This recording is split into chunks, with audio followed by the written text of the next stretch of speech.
সবাই যে তর্পণ করতে এসছে তা কিন্তু একদমই নয়। সবাই সবার মতো করে মহালয়ের দিনটা কাটাচ্ছে। কেউ ভোরবেলায় গান গাইছে, কেউ আবার ছবি তুলছে, কেউ এসেছে গঙ্গার ঘাটে তর্পণ করতে। আমার কাছেও মহালয়া মানে ভিন্ন এক আবহ, ভক্তি, আনন্দ আর শ্রদ্ধার মেলবন্ধন। মা আসছেন, এটাই সবচেয়ে বড় সুখ। আজ গঙ্গার ঘাটে তর্পণ করতে নেমেছিল ছোটদা আর রাই। দুজনেই যার যার বাবার উদ্দেশ্যে শ্রদ্ধা জানাচ্ছিল। গঙ্গার জলে ঢেউয়ের সঙ্গে ভেসে যাচ্ছিল তাদের স্মৃতি আর ভালোবাসা। গঙ্গার ধারে দাঁড়িয়ে এক একটা মুখ দেখি এক একটা কাহিনী লুকিয়ে থাকে। কারো কাছে গঙ্গা মানে ভক্তি, কারো কাছে আশ্রয়, কারো কাছে বিদায়ের বেদনা। অথচ এই নদী প্রতিদিন চুপচাপ আমাদের সব দুঃখ সুখের সাক্ষী থাকে। আজ মহালয়া, দেবীপক্ষের শুরু। ভোরবেলা থেকেই মনে হচ্ছিল মা আসছেন।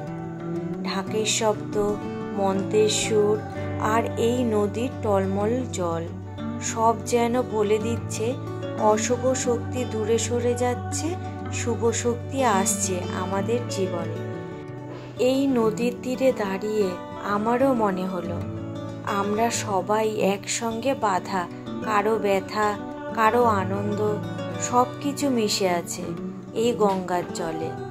নদী যেমন বয়ে চলে অবিরাম, তেমনি আমাদের জীবনেও চলতে থাকে। তর্পণ করা হয়ে গেছে ওদের, তারপর আমরা দুজনে নেমেছি গঙ্গার ঘাটে। এখানে একটু গঙ্গার জল মাথায় দেব আর কিছুটা জল নিয়ে যাব জারি করে বাড়িতে।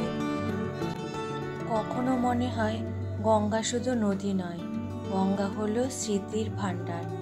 আমাদের হারানো মানুষদের ভালোবাসা, আমাদের প্রার্থনা, আমাদের অশ্রু, সব কিছু গঙ্গা নিজের আঁচলে জমিয়ে রাখে। হয়তো এ কারণেই আমরা প্রতি বছর এখানে আসি, তর্পণ করি, ফুল দিই, মন্ত্র পাঠ করি।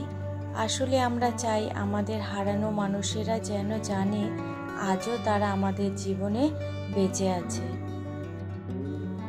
ধরলাম আমরা বাড়ির পথ, পাশেই কুমোরটুলি। দেখো কি সুন্দর ঠাকুর বানিয়ে রেখেছে। আর এখন আমরা চা নিয়েছি, চা খেয়ে দিয়ে তারপর যাব বাড়িতে। প্রত্যেকটা ঘাটেই লোক জমাট রয়েছে অনেক, সবাই সবার মতো করে পালন করছে মহালয়া। প্রত্যেকটা ঘাটেই অসম্ভব ভিড়।